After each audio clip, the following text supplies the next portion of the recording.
All right, we're here at this Orr Family Farm Railroad crossing.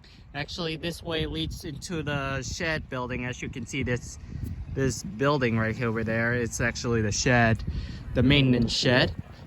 And however, we have this single lonely crossing that been, I don't know, severed, I guess. This is a traffic control gate mechanism, been facing outwards.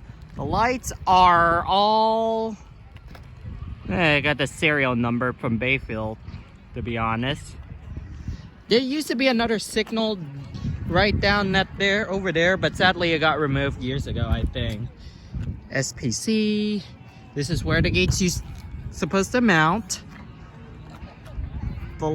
There's the back of the lights. They're all LEDs.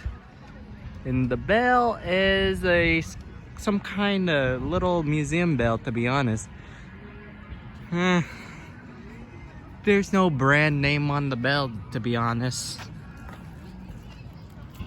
Yeah. So just giving you a quick tour of this little lonely railroad crossing here. So over and out.